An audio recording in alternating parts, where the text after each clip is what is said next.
Several of the nation's largest banks excelled in their yearly stress tests, according to the Federal Reserve.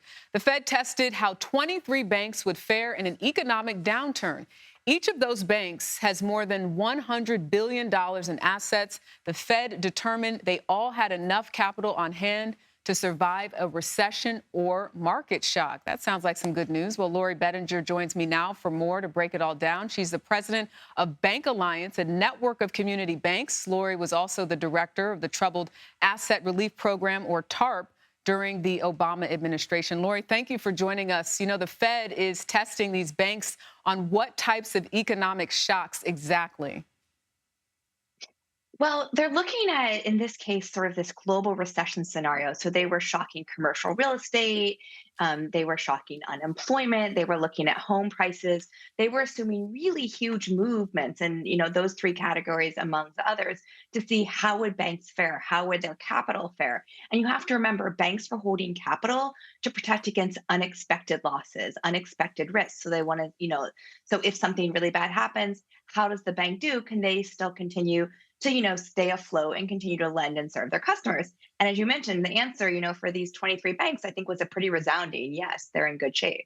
So great news, again, that headline, to hear that they could survive that. But as an expert like yourself, I know you really took a look at this report. Did you see anything else,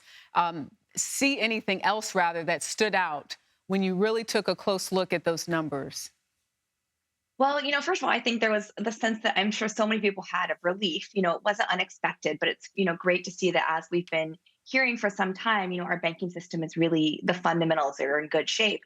What was interesting to me is there was this amount of losses this aggregate amount of losses we could see in the scenarios we just discussed that was well over $500 billion, which is a huge amount of losses, in a relatively small of concentrated number of banks, and the system would still be okay. And Hmm. that, I think, really shows how much excess capital the banks have right now.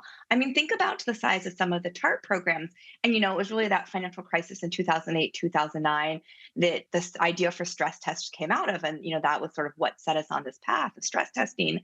I mean, the whole bank original capital purchase program was just over 700 billion, and now we're saying banks can lose almost 550 billion and the system is still okay. So I think it really shows how far we've come in terms of, the bank capitalization, even if, in this case, we're just talking about the largest banks. And Lori, as you know, we're just 2 months shy since the last three major regional banks failed. Right. Under the current rules, those banks would not have been subject to yearly stress testing.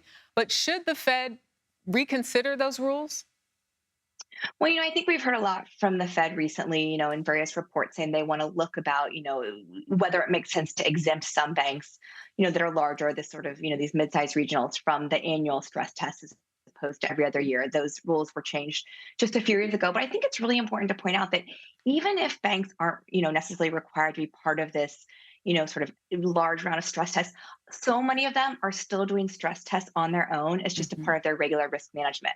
That includes the regional banks, and also community banks of all sizes spend a lot of time, stressing their portfolios, different parts of their businesses in different ways. They want to know how they would do in these scenarios. They want to make sure that they're there to serve their communities.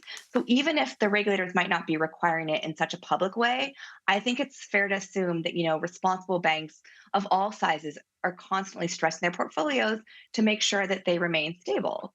All right, Lori Bettinger for us with some good news. Thank you. Thank you.